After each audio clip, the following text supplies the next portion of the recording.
2025년 오늘 1월 10일입니다. 금요기도의 잠언서 3장 21절에서 35절까지 말씀으로 완전한 지혜라는 제목으로 잠시 은혜를 나누겠습니다. 어제 저녁에는 징계와 꾸지람의 이유에 대해서 말씀을 드렸지요. 우리는 저와 여러분들을 포함하여서 우리 아이들도 마찬가지고 이 시대가 징계를 싫어하고 꾸지람을 싫어합니다. 그런데 잠언은 그러지 말라는 거지요. 하나님이 우리를 징계하실 때에, 하나님이 우리를 꾸짖으실 때에 그렇게 무시하지 말고 가볍게 여기지 말고 혐오하지 말라는 것입니다. 하나님께서 그렇게 말씀하시는 거죠.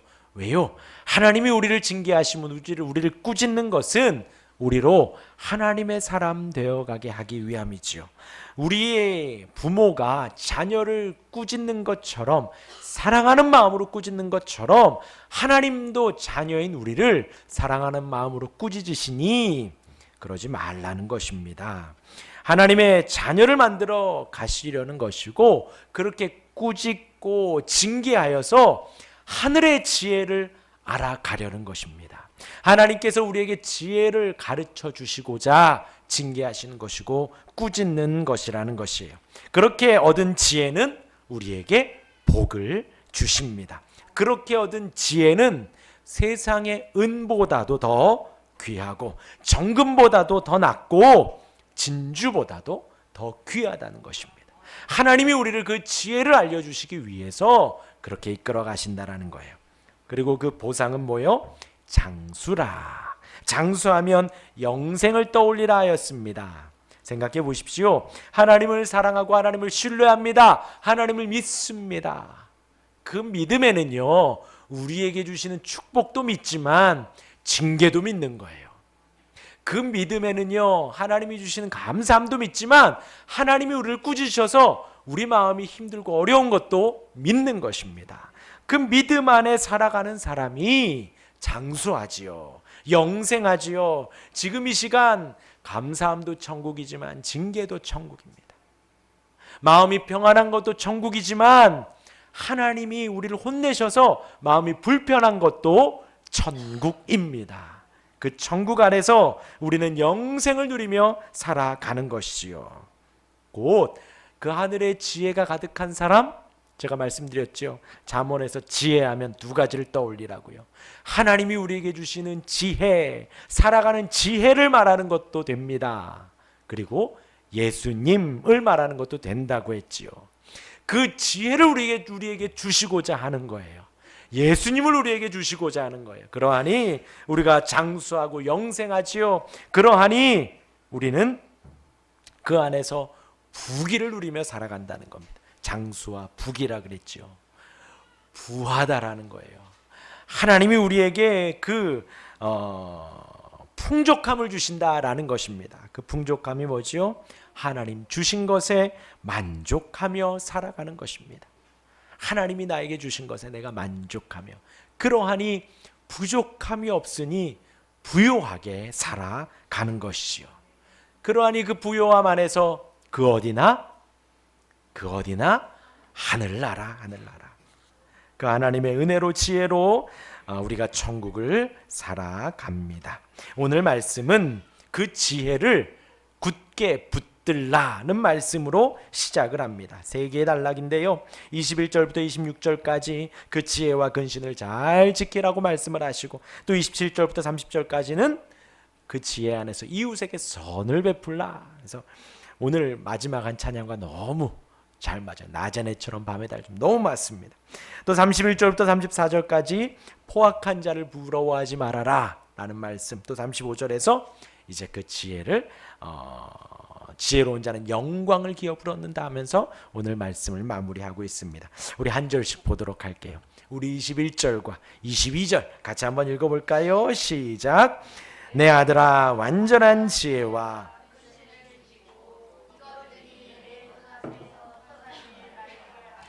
그리하면 내 영혼 내 목에 장식이 되리니. 지혜와 근신을 지키라고 합니다. 지키라고 해요. 지금 말씀하신 대로 하나님이 징계하시고 하나님이 꾸지르셔서 우리에게 지혜를 주십니다. 주신 지혜를 잘 지켜가라는 것입니다. 그리고 내 눈앞에서 떠나지 말게 하라는 거예요. 떠나지 말게. 그래서 그만큼 소중하게 지키라는, 항상 보고 있으라는 거예요. 항상 보고 있으라는 겁니다. 예, 우리 하준이가 와 있습니다. 만약에 우리 최은호 집사님이 하준이와 놀이터를 간다고 해보십시오. 과연 핸드폰 볼 정신이 있을까요? 과연 딸은 뭐 이렇게 산이 이쁘다, 오늘 들판 이쁘다 볼 수 있을까요? 하준이를 데리고 나갔는데 운동화를 딱 신겨서 유모차에서 내려서 만약에 운동장에 놀이터에 풀어놨다고 하면 하준이에게서 눈을 뗄 수 있을까요? 아니요. 못합니다. 그렇죠? 우리 하준이 지금 여기도 좁은데요. 우리 하준이 지금 왔다 갔다 하는데, 소중한 것일수록 계속 지켜보는 거예요. 지혜와 근신을 내 눈으로 계속 지켜보라는 거죠. 눈에서 떼지 말라는 거예요. 그만큼 소중하게. 그런데 중요한 것은요, 지혜 앞에 수식어가 어떤 지혜요? 완전한 지혜. 이 세상에 완전한 게 있을까요? 없습니다. 완전한 게 없습니다. 완전한 게 없어요. 컴퓨터에서도 뭐 난다 그러죠? 뻥 난다 그러죠. 그냥 있는 대로 늘 켰다 껐다 하는데도 이게, 그러니까 그 전문가들은 그렇더라고요. 먼지가 그렇대요. 먼지가 쌓이면 이제 그 안에서 뭐가 확 스파크가 튀고 그러니까 컴퓨터도 고장 난다 그러고요. 그래요. 지금 저희 카메라 얼마 전에 주일 예배도 꺼멓게 되고 다시 들어오고 한 게 그 안에 있는 젠더 하나가 왔다 갔다 하는 거예요. 자기 마음대로. 근데 왜 그러는지도 모르죠. 그래서 고쳐놨습니다. 혼자서 막 사다리 타고 막 해가지고 다 고쳐놨어요. 완전한 것은 없습니다. 이 세상에요. 완전한 것은 없어요. 여러분들 식당만 가도요, 매일 맛이 똑같은가요? 아니요. 그 셰프들은 똑같은 음식을 만들어낸다 하지만 면이 불기도 하고 쫄기도 하고 물이 좀 더 많기도 하고요, 조금 미세한 차이는 있어요. 왜요? 사람이 만드니까 그러지요. 완전한 지혜는 이 세상에 없습니다. 그러하기에 이 완전한 지혜는 예수님을 말하는 거지요. 진리 변하지 않는 그 지혜는 바로 예수님을 말을 하는 것입니다. 그 예수님을 너가 잘 지키라는 것입니다. 그 예수님에게서 우리의 눈을 떼지 말라는 것입니다. 그리하면 그것이 내 영혼의 생명이 된다. 그렇죠? 말이 되죠. 예수님을 내 안에 잘 지키고 있으니 예수님이 나에게 생명을 주십니다. 내 목에 장식이 되는 것이 바로 예수님이 내 안에 있는 생명에 드러나는 양태인 거예요. 나의 믿음의 고백이 바로 이 내 목에 장식이 되는 것입니다. 예수님이 내 안에 충만해 보십시오. 툭 건드리면 예수님이 나오고요, 어디를 가나 예수님을 자랑하고요, 어디를 가나 주님의 말씀을 전하고 우리가 말하는 대로 전도하게 되어 있는 거예요. 21절과 22절 그렇게 말씀을 나누고 23절 4절 읽겠습니다. 시작. 내가 내 길을 평안히 행하겠고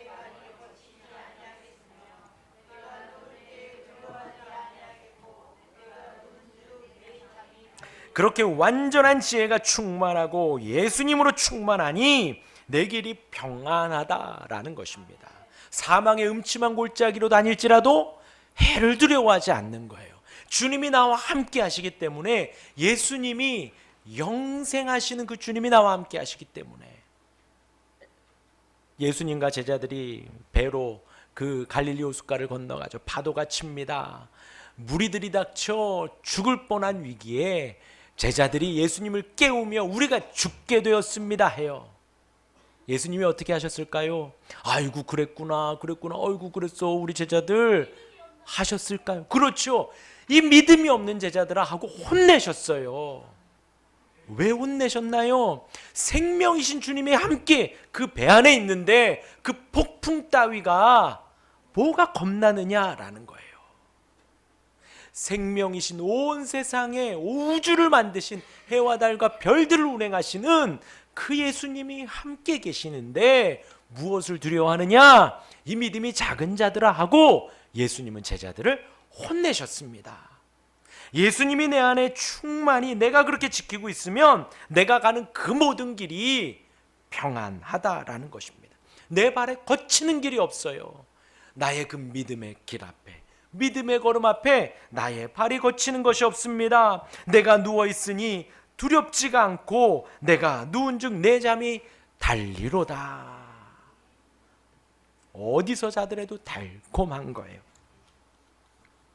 사도행전 12장 6절에 베드로가 복음을 전하다 감옥에 갇힙니다. 어떻게 했을까요? 베드로가 사도행전 12장에 감옥에 갇혔습니다. 베드로가 어떻게 했을까요? 땡. 예, 쿨쿨 잤어요. 천사가 와서 깨우는데도 쿨쿨 잤어요. 내 잠이 달리로다. 예. 그리고 풀려났는데도 내가 지금 잠결이구나 할 정도로 잠에 취해서 쿨쿨 잤다. 그럼 두 번째 문제. 바울이 갇혔습니다. 16장에. 어떻게 됐을까요? 바울은 뭐 했을까요? 그렇죠. 찬양하고 기도했습니다. 그러하니 어디를 가더라도 예수님이 내 안에 충만하면 내 잠이 달리로다. 상징적인 거예요. 내 마음이 그만큼 편안한 거예요. 할렐루야. 25절 6절 읽겠습니다. 25절과 6절 시작. 너는 갑작스러운 두려움도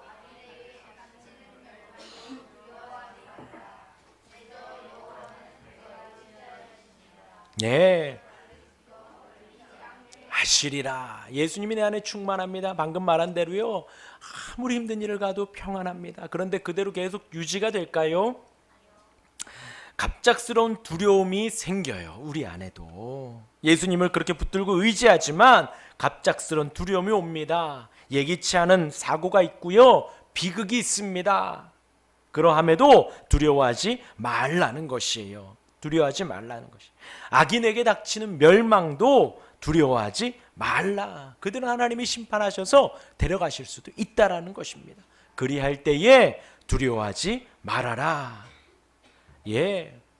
그러한 일들이 있을 때 우리가 왜 두렵냐? 우리도 똑같은 죄인이기 때문에 그렇습니다. 똑같은 죄인이기 때문에 나는 그렇게 선하지 않는데 하며 두려움이 나를 엄습합니다. 하나님이 우리 안에 양심을 주셨기 때문이에요.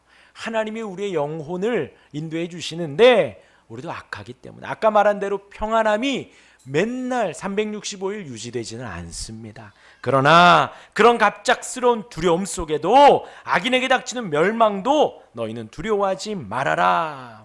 그러함에도 불구하고 너희는 여호와를 의지하라. 여호와께서 내 발을 걸리지 않게 잘 지켜주신다라는 거예요. 그러함에도 우리가 바라보는 바는 지혜이고 예수님이고 우리가 의지할 바는 여호와 하나님이 되십니다. 그렇게 이제 26절까지 해서 지혜를 잘 붙들라는 거예요. 말씀드렸지요. 여태까지 젊은이에게 하나님이 우리에게 지혜를 주십니다. 예수님을 주십니다. 주님이 찾아오셔서 우리를 만나주셔요. 여러분들 성경 66권을 보세요. 우리가 찾아서 만난 적은 한 번도 없습니다. 하나님이 오셔서 우리를 만나주셔요. 예수님이 제자들을 만나주시고 부르신 것이죠. 하나님께서 우리에게 지혜를 주십니다. 그리할 때에 우리 인간의 입장에서 그 지혜를 굳게 붙들라는 거예요.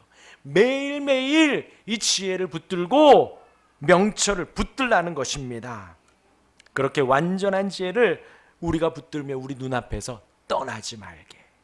눈앞에서 떠나지 말게. 항상 그렇게 보시기를 바랍니다.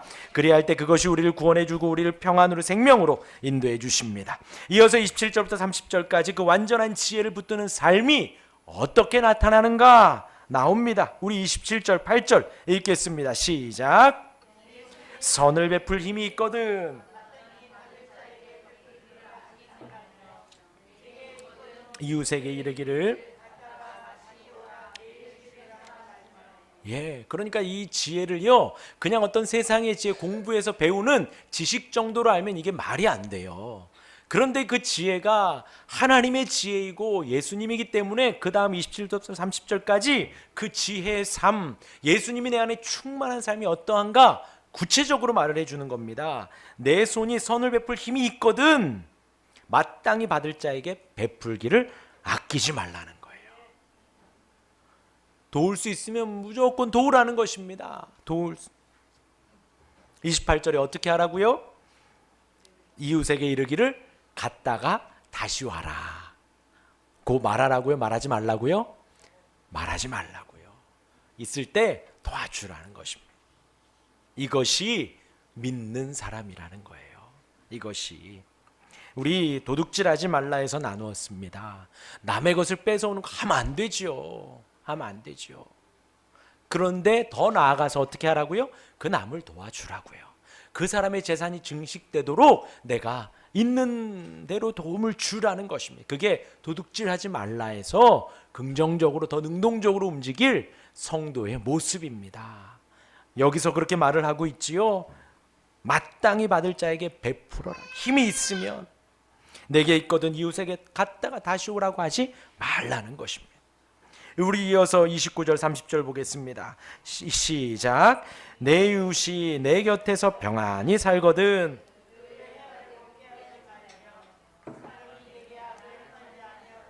까닭 없이 더불어 다투지 말고.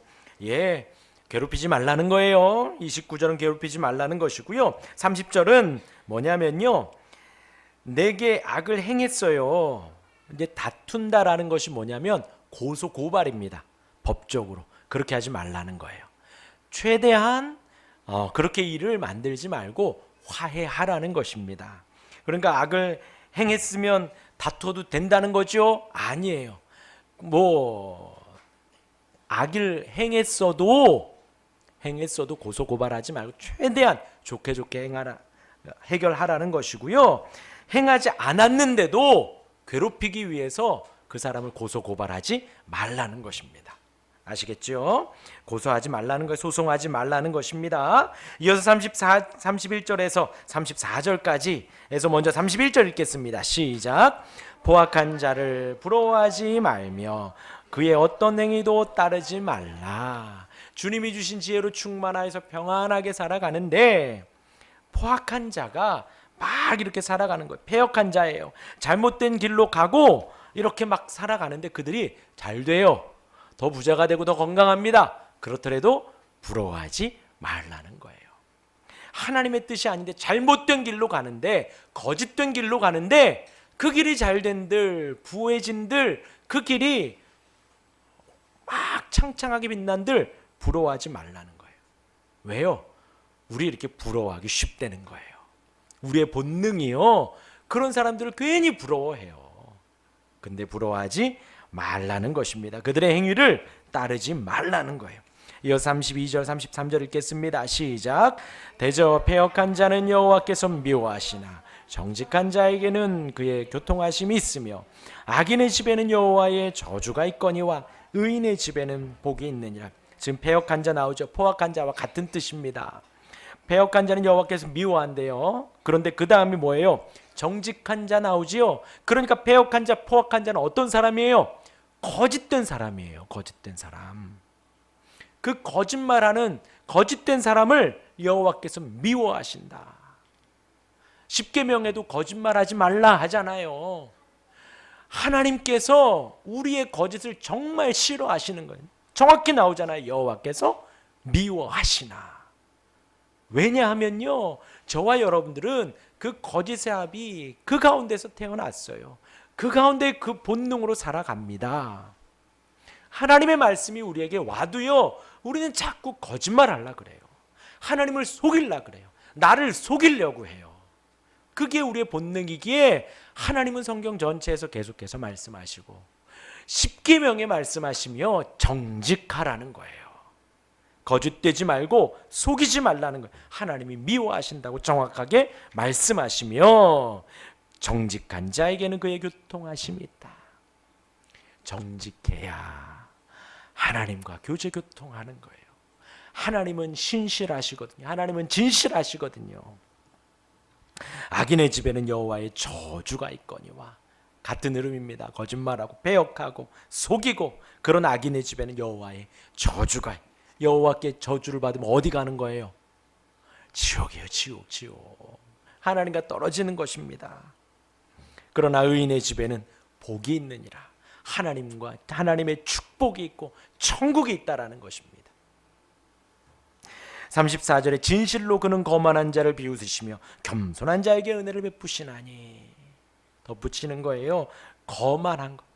거짓되고 거만하고 속이고 교만하고 오만하고 자기가 뭔가 된 양 어깨 고개 뻣뻣이 들고 있는 거예요. 그런 거만한 자를 하나님은 비웃으십니다. 왜요? 심판이니까. 그러하니 겸손한 자에게 은혜를 베푸십니다. 이어서 35절 읽겠습니다. 시작. 지혜로운 자는 영광을 기업으로 받거니와 미련한 자는 영달함은 수치가 되느니라. 그렇게 지혜로운 자, 정직한 자, 겸손한 자, 그런 사람은 영광을 기업으로 받습니다. 하나님의 영광이 우리의 상속이에요. 우리가 받는 것은 그 하나님의 영광과 아름다움입니다. 그러나 미련한 자, 속이는 자, 거짓말하는 자, 거만한 자는 그 하나님이 주시는 저주와 수치가 영광이 된다. 드러나. 영달이라 하면 이렇게 높아진다는 거예요. 하나님의 저주가, 하나님의 수치가 드러난다는 거예요. 그 완전한 지혜를 사모하시기를 바랍니다. 예수님을 사모하시기를 바랍니다. 속이지 마시고 거짓말하지 마시고 정직하게 하나님 앞에서는 우리가 되기를 바랍니다.